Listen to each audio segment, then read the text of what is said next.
1992년대 라이창싱의 이름은 부와 권력을 상징했습니다. 그가 세운 원화그룹은 샤먼 항구의 핵심을 거의 장악했고 석유, 자동차, 담배에 이르기까지 손대지 않는 분야가 없었습니다. 그의 밀수망은 거대하고 은밀했으며 막대한 이익을 쉽게 얻었습니다. 하지만 그 이면에는 권력과의 깊은 결속이 있었습니다. 라이창싱은 홍루라 불리는 장소를 세워 매일 밤 고위 관료들을 접대하며 돈, 미색, 고급차, 담배 등 모든 것을 권력에 이르는 카드로 사용했습니다. 원화는 단순한 상업 제국이 아니라 정경유착의 산물이었습니다. 그러나 화려함 뒤에는 폭탄이 숨겨져 있었습니다. 1999년 원화 밀수 사건이 터지면서 전국을 떠들썩하게 했고 그의 제국은 무너졌습니다. 그의 도피와 인도 문제는 온 국민의 관심사가 되었습니다. 라이창싱은 가난한 집안에서 태어났습니다. 1958년 푸젠성 취안저우 진장시의 농가에서 태어났으며 형제 자매가 많고 가족은 평생 농사로 생계를 꾸렸습니다. 어린 시절 주식은 고구마였고 쌀밥은 사치였습니다. 그는 10살에 학교에 다니기 시작했으나 학비를 낼 수 없어 초등학교도 졸업하지 못하고 중도에 그만두었습니다.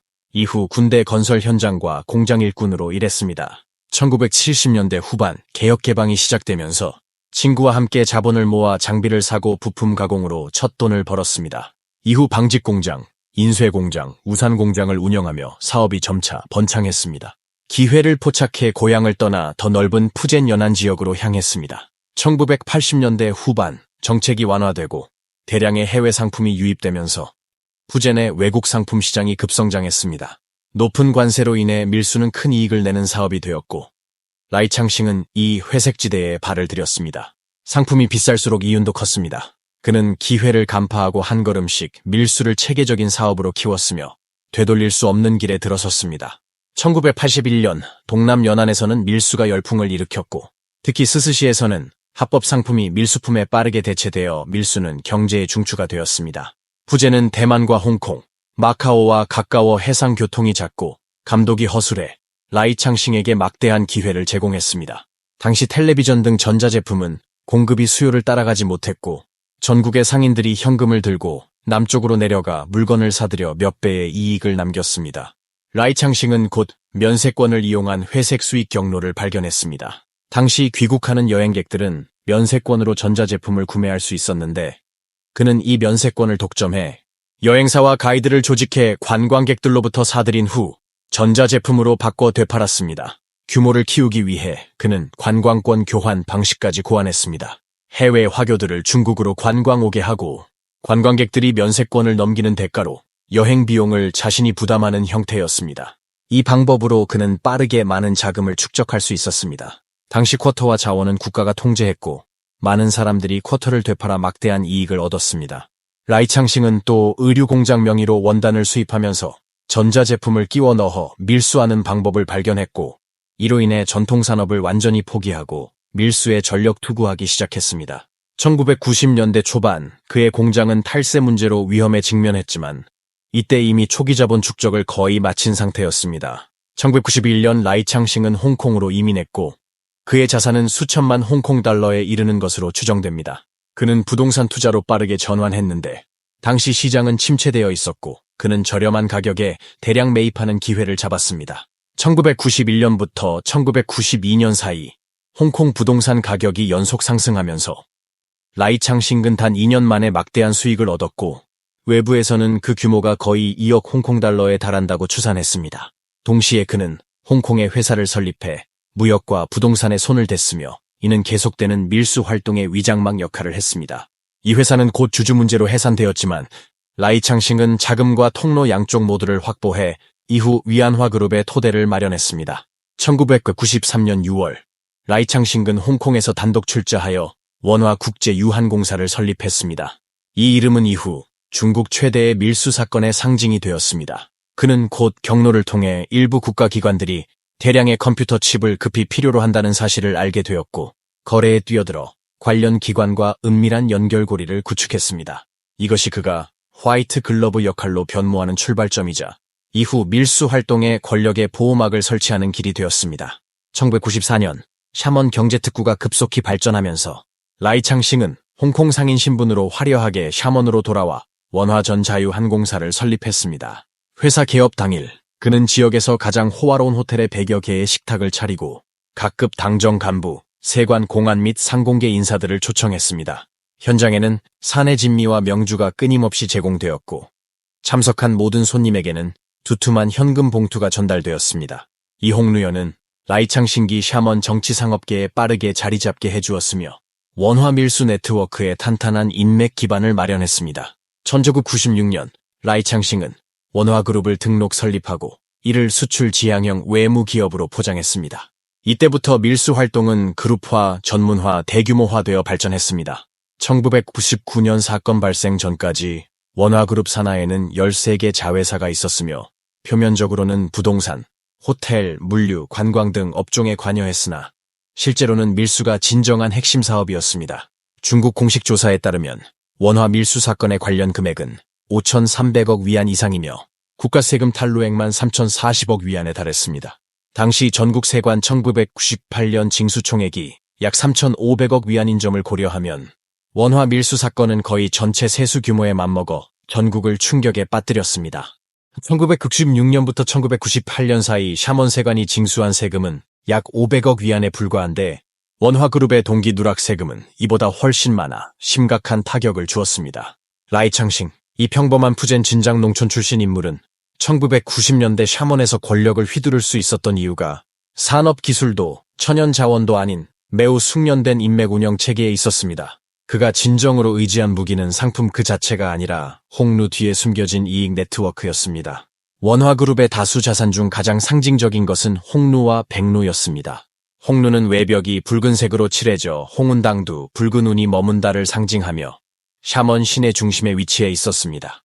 이곳은 라이창싱이 관료들을 접대하고 관계를 형성하는 중요한 장소이자 자신의 힘을 과시하는 외관이었습니다. 반면 백루는 평범한 사무실 건물처럼 보였지만 실제로는 원화 밀수 활동의 작전 본부이자 회계 처리와 물류 조정의 지휘소였습니다. 그러나 진정한 거래와 이익 전달은 거의 모두 홍루 내부에서 은밀하게 이루어졌습니다. 홍루는 총 7층으로 겉모습은 평범하지만 내부는 극도의 호화로움을 자랑합니다. 각 층은 정성껏 설계되어 각종 관료와 상업 귀빈을 접대하는 데 사용되었으며 철저한 권력 클럽이라 할 만합니다. 1층은 접대홀로 입구에는 경비원이 배치되어 있으며 벽에는 홍운당두라는 네 글자가 크게 걸려 있어 위험을 더합니다. 2층은 고급 레스토랑으로 홍콩에서 초빙한 유명 요리사가 요리를 담당하고 있으며 와인 저장고에는 마오타이, 헤네시, 라피, 루이 13세 등 명주들이 진열되어 있습니다.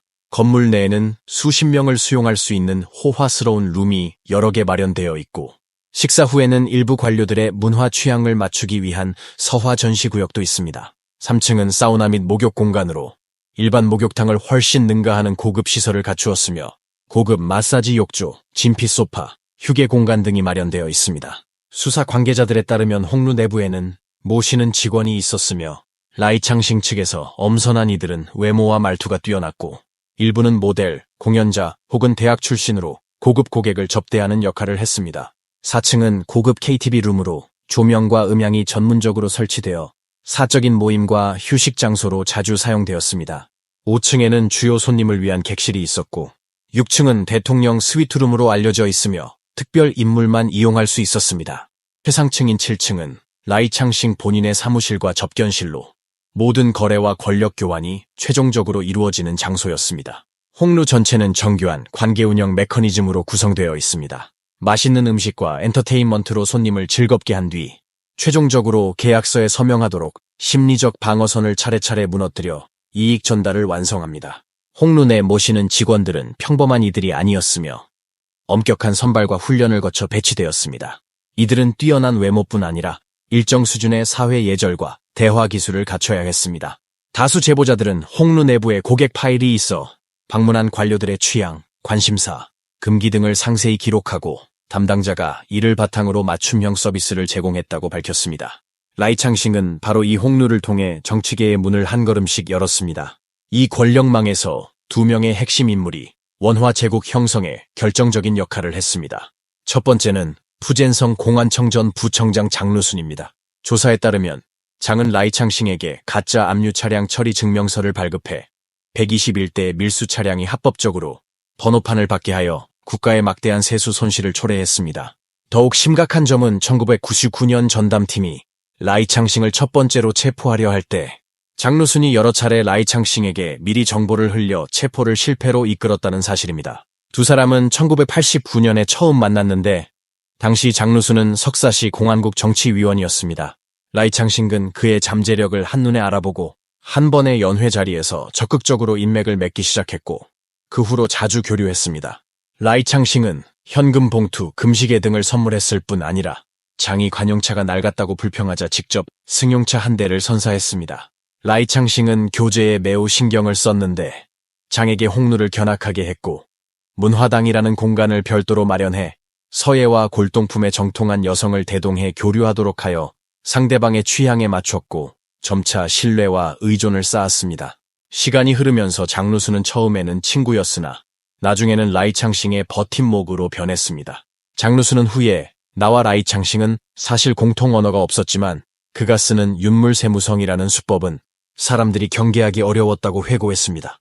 이 윤물세무성은 두보의 시구에서 따온 말로 라이창싱이 가장 은밀하고 위험하게 침투하는 방식이 되었습니다. 홍루를 통해 라이창싱은 거대한 관계망을 구축했습니다. 누군가는 그를 위해 사건을 해결해주고 누군가는 물품 통관을 도와주며 누군가는 토지 허가와 권한을 승인해 주었습니다. 이 네트워크는 거의 샤먼과 푸젠 여러 핵심 부서에 침투해 원화 제국의 가장 깊은 보호막이자 추진력이었습니다. 샤먼 해관장 양첸시에는 라이창싱 밀수 제국 성공 뒤에 핵심 후원자입니다. 양첸시에는 1995년 샤먼 해관장에 임명되었으며 당시 전국에서 가장 젊은 정청급 해관 지도자였습니다. 라이창싱은 1993년부터 적극적으로 양과 연락을 취하며 미리 기반을 다졌습니다. 외부에서는 양첸시엔이 늘 청렴한 이미지로 알려졌습니다. 명절에 선물을 받지 않고 형제기관에서 보내온 과일도 사무실에 두고 썩게 내버려 두었습니다. 이성 교제도 매우 신중했고 절대 선을 넘지 않는 행동 규범을 지켰습니다. 하지만 라이창싱에 대해서는 예외였으며 금전, 미모, 부동산 등 모든 것을 거절하지 않고 받았습니다. 조사에 따르면 1993년 말 샤먼 해관 전임 관장이 퇴직하자 라이창싱이 적극적으로 양첸시엔에게 자금 지원을 제안했고 수십만 위안의 활동비를 제공해 양의 승진 경쟁을 도왔습니다. 청렴 이미지를 훼손하지 않기 위해 양은 관용차를 출퇴근 용도로만 사용했고 라이창싱은 그를 위해 63만 위안 상당의 렉서스 차량을 세심하게 구입해 주었습니다. 또한 양의 취향을 맞추어 여성을 연결해주고 홍콩과 샤먼의 부동산을 구매해 개인 용도로 쓸 수 있게 해주었습니다. 이 모든 증거가 라이창싱이 샤먼 해관 시스템을 뚫는 중요한 수단이 되었습니다. 양첸시에는 이에 깊은 감사를 표하며 라이창싱을 의리가 있어 깊이 사귈 만한 친구라고 칭했으며 심지어 자신의 직무를 포기하고 점차 라이창싱의 관찰자로 전락했습니다. 그의 보호 아래 라이창싱의 밀수 선단은 오랜 기간 차단 없이 원활히 운항했으며 사건이 터진 뒤에도 양첸시에는 후회하지 않는다고 밝혔고 라이창싱을 가장 좋은 친구라고 했습니다.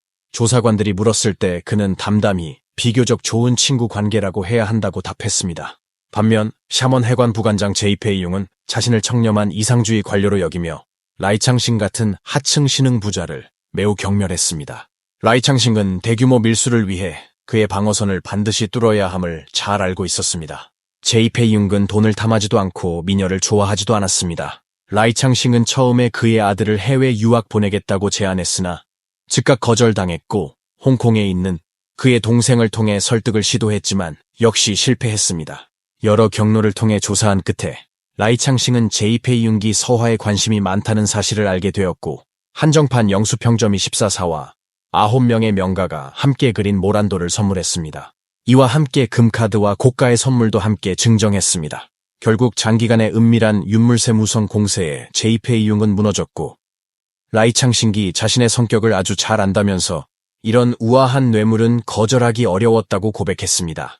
라이창싱은 관계 운영법을 잘 알고 있었으며 내부자에 따르면 그의 밀수 수익의 최소 절반은 인맥 유지에 쓰였고 때로는 70%까지 달했다고 합니다. 그는 각계각층 사람들을 잘 돌보기만 하면 열 수 없는 문이 없다고 믿었습니다. 통계에 따르면 라이창싱은 다양한 수단을 통해 샤먼 해관 시스템을 뚫었으며 관장, 부관장부터 중간층과 기초직원까지 총 160명 이상이 연루되었고 이는 당시 샤먼 해관 총인원의 약 10%에 달했습니다. 라이창싱의 교제술은 두 가지 핵심 전략으로 요약됩니다. 첫째, 고금리 대출을 통한 인맥 형성. 그는 인정부채를 만드는 데 능숙했으며 작은 과장에게 5만 위안을 빌리면서 20% 고금리 상환을 약속해 감사와 빚진 관계를 구축했습니다. 둘째, 권력을 이용해 고위층을 공략. 그는 각급 지도자들을 샤먼으로 초청해 시찰하게 했고 그의 사무실과 접대소 벽에는 국가와 지방 주요 지도자들과 찍은 사진이 가득 걸려 있어 이런 광활 자원으로 신뢰와 지지를 얻어냈으며 이를 바탕으로 성시 고위 관료층에 더욱 깊숙이 침투했습니다. 라이창싱의 밀수 제국은 이렇게 방대하고 정교한 인맥 네트워크와 끊임없는 이익 제공에 힘입어 오랫동안 적발되지 않고 번창할 수 있었습니다. 1996년 원화그룹의 첫 빌딩이 착공되었고 라이창싱은 샤먼에서 성대한 연회를 열었습니다. 2,000명이 넘는 정재계 인사가 참석했고 모든 참석자는 수천 위안 상당의 기념품을 받았습니다. 생일날에는 200명의 중요 손님에게 각각 10만 위안 이상의 돈 봉투를 뿌리며 돈으로 거대한 사회적 제국을 쌓았습니다. 라이창싱은 고액 연봉으로 가족 초청 전략을 통해 핵심 부서 관리들의 자녀를 회사에 입사시키는 명목으로 실상은 매수했고 홍루 지하클럽에 몰래 카메라를 설치해 관리들이 여성과 함께하는 부적절한 장면을 촬영해 협박용 카드로 활용했습니다. 그는 윤물세무성 방식을 숭상하며 지속적으로 선물을 보내고 온화하게 포섭해 샤먼 해관 시스템을 자신의 보호막으로 만들었습니다. 밀수 품목은 가전제품, 칩에서 식용유, 정제유, 담배, 완성차 등 고수익 품목으로 확장되었고 수법에는 가짜 통관구역, 허위 신고 물품명, 국영기업명의 대여 등이 포함됩니다. 예를 들어 담배 밀수는 수출을 가장했지만 중간에 하역해 국내 판매했으며 3년간 밀수액은 1,500억 위안을 초과했습니다. 국가가 완성차 밀수를 금지했을 때는 완성차를 화학 원료로 허위 신고해 통관을 속였으며 후기로는 대량의 정제유를 통관 후 하역 방식으로 검사망을 피해 감독원들이 묵인하는 가운데 밀수했습니다. 그는 13개 국영기업과 협력해 이들의 합법 자격을 이용해 대규모로 석유 제품을 밀수하고 이익을 나누며 시장을 독점했고 다른 기업들은 그를 통해 세금을 내고 수입 허가를 받아야 했습니다. 그래서 지하 관왕이라 불렸습니다. 3년간 정제유 밀수량은 450만 톤으로 전국의 3분의 1을 차지했으며 이로 인해 수많은 유전이 가동 중단되고 석유화학 기업들이 재고를 쌓았으며 30만 명이 넘는 국영기업 근로자가 일자리를 잃는 등 심각한 경제적, 사회적 후과가 초래되었습니다. 전성기에는 샤먼항에 입항하는 세 척의 화물선 중 한 척이 그의 통제해에 있었습니다. 푸젠에서 그는 사실상 토왕제였으며 원화그룹을 직접 세운 인물로 상업계 신화로 불렸습니다. 그러나 그는 도박에 빠졌고 친신들은 그로 인해 연루되었습니다. 1999년 원화 고위 경영진은 마카오에서 전 재산을 잃고 도움을 청했으나 실패하자 분노해 90여 쪽 분량의 고발장을 작성, 원화 밀수 경로를 상세히 기술해 베이징 해관 기율 검사팀에 제출했습니다. 중앙정부는 크게 동요했고 국무원은 사건을 정식으로 조사하기로 결정했으며 조사단이 비밀리에 투입되었습니다. 라이창싱은 3천만 위안을 들고 베이징에 뇌물을 바치려 했으나 거절당하자 증거를 파괴하고 조사단을 모함하며 심지어 청부살인까지 시도했습니다. 그러나 조사단은 압력에 굴하지 않고 꾸준히 수사를 진행했습니다. 초기 조사에서 밀수 규모가 8천억 위안에 달했고 일부 증거가 파괴되었음에도 결국 5,300억 위안에 달하는 범죄 규모가 확인되었습니다. 1999년 8월 전국적으로 일제 단속이 실시됐지만 라이창싱은 잡히지 않고 캐나다로 도피했습니다. 이후에도 호화 생활을 지속했습니다. 중국은 국제 지명 수배령을 내렸고 캐나다는 중국 측에 사형 선고를 하지 않겠다는 약속을 요구했습니다. 라이창싱은 정치적 박해를 이유로 망명을 신청했습니다. 캐나다의 길고 복잡한 난민 심사 및 항소 절차를 이용해 10년 넘게 송환을 지연했고 한때 합법 신분을 얻기도 했습니다. 그의 아내 쯔밍나는 가족애 때문에 귀국 조건을 제시하며 많은 증거를 가지고 돌아와 사건의 돌파구가 되었고 이는 그녀와 라이창싱이 완전히 결별했음을 상징했습니다. 이후 라이창싱 가족은 붕괴되었고 가족 구성원 다수가 수감되거나 도피했으며 오직 그의 동생 라이창투만이 형 집행을 마치고 석방되었습니다. 옛 원화 제국은 무너졌습니다. 2011년 중국은 일반 밀수죄에 대한 사형을 폐지했고 캐나다는 송환 절차를 개시했습니다. 같은 해 7월 라이창싱은 강제 송환되어 중국으로 압송되었습니다. 2012년 4월 샤먼 중급법원은 그에게 무기징역과 전 재산 몰수를 선고하며 사건을 종결했습니다. 라이창신기 의존한 것은 상품 매매가 아니라 제도적 허점과 권력의 유착이었으며 그는 이익을 권력으로 바꾸고 권력으로 불법을 보호하면서 국가 법치를 훼손했고 수많은 사람들의 운명을 파괴했습니다. 시청해 주셔서 감사합니다. 구독과 좋아요는 사랑입니다.